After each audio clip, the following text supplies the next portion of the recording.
Hello दोस्तों, welcome to my YouTube channel. मेरा नाम है डॉक्टर मुदस्सर अली। आज हम जिस बीमारी के बारे में बात करने जा रहे हैं वो बहुत ही कॉमन है, अक्सर फैमिलीज़ में हो जाती है। ईचिंग, खुजली। और लोगों को लगता है कि ये बैक्टीरियल या फंगल डिसीज़ है, लेकिन ऐसा कुछ नहीं है। ये एक पैरासिटिक से होने वाली बीमारी है। उस पैरासाइट का नाम है सार्कोप्टीज स्केबी। इसी पैरासाइट के नाम पे इस बीमारी का नाम रखा गया है स्केबीज। ये पैरासाइट आपके स्किन में रहता है। स्किन के ऊपर सबसे ऊपर की जो कवरिंग होती है उसका नाम होता है स्ट्रेटम कॉर्नियम। ये पैरासाइट उस स्ट्रेटम कॉर्नियम में रहता है और एक टनल बनाता हुआ जाता है अंदर से। वो स्ट्रेटम कॉर्नियम के अंदर जब टनल बनाता हुआ जाता है तो वो अपने एग्स, अपने फीसिस यानी कि अपने पॉटी को छोड़ता हुआ जाता है। उससे हमें सेंसिटिविटी होती है, हाइपर सेंसिटिविटी होती है और जिसकी वजह से ईचिंग होती है। ये जो माइट होता है जिसका नाम होता है सार्कोप्टेज स्केबी, ये एक्टिव होता है नाइट में। इसलिए हमें ईचिंग जो सबसे ज़्यादा देखी जाती है वो नाइट में देखी जाती है।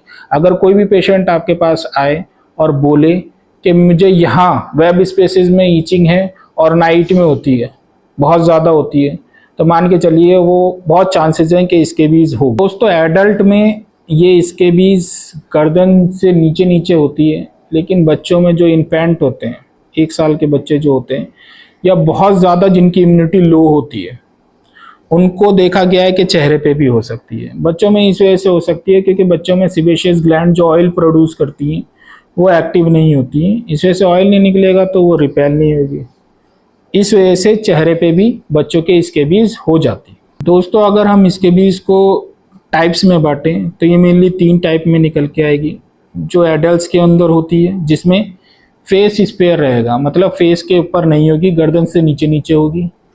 दूसरी बच्चों के अंदर देखी जाती है, इसे बोलते हैं इन्फेंटाइल स्केबीज, जिसमें फेस इन्वॉल्व हो सकता है क्योंकि वहाँ पे ऑयल प्रोड्यूसिंग ग्लैंड एक्टिव नहीं है। और तीसरी जो देखी जाती है वो देखी जाती है इम्यूनो कम्प्रोमाइज, यानी कि जिसकी इम्यूनिटी बहुत ज़्यादा कमज़ोर होगी उनके अंदर ये बहुत ज़्यादा सीवियर हो जाती है। और इसके बीच का जो एक प्रमुख लक्षण है ईचिंग होना, वो इम्यूनो कम्प्रोमाइज पेशेंट के अंदर नहीं देखा जाएगा। ईचिंग हमें क्यों हो रही थी? क्योंकि वो स्केबीज नाम का कीड़ा टनल बनाता हुआ जा रहा था हमारी स्ट्रेटम कॉर्नियम के अंदर, जो सबसे ऊपर की स्किन होती है, और उससे हमारी बॉडी को सेंसिटिविटी हो रही थी और उससे एलर्जी हो रही थी। ठीक है। अब जो इम्यूनो कम्प्रोमाइज्ड पेशेंट होते हैं उनके अंदर सेंसिटिविटी कम हो जाती है क्योंकि उनकी इम्यूनिटी कम हो जाती है, तो वो कीड़ा जो है वो जाएगा तो, लेकिन वो सेंसिटिविटी कम होने की वजह से उसको खुजली या ईचिंग महसूस ही नहीं होगी और उसकी डिसीज़ बढ़ती चली जाएगी।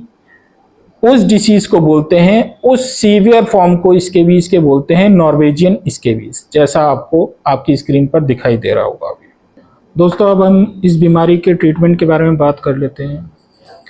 स्केबीज ईजिली ट्रीट की जा सकती है, लेकिन इसमें सिर्फ पेशेंट्स को ही ट्रीट नहीं करना होता है, बाकी के जितने भी फैमिली मेम्बर साथ रह रहे हैं उनको भी ट्रीट करना पड़ेगा क्योंकि ये एक कॉन्टेजियस डिसीज़ है। एक इंसान से दूसरे इंसान में फैलेगी और ये साइकिल चलती रहेगी। ये स्किन टू स्किन कनेक्शन से भी फैल सकती है या सेम बिस्तर इस्तेमाल करने से, सेम कपड़ा इस्तेमाल करने से भी फैल सकती है। तो इसलिए हर इंसान को, जितने भी फैमिली मेम्बर्स हैं, सबको ट्रीट करना ज़रूरी है।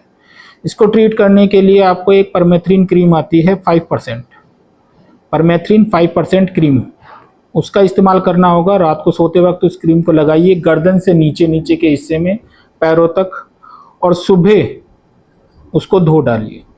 ऐसा करना है आपको। आपको पहली बारी में ही आराम लग जाएगा, लेकिन अगर नहीं लगता है तो आप इसको 1 हफ्ते बाद या 10 दिन बाद दोबारा इस क्रीम को लगा सकते हैं रात में और सुबह को धो सकते हैं। अपने कपड़ों को गर्म पानी में धोइए और प्रेस करके पहनिए। डेली चादर चेंज कीजिए। सारे फैमिली मेम्बर्स को हाइजीनिक रखने के लिए बोलिए। ये ईजिली ट्रीट होने वाली बीमारी है।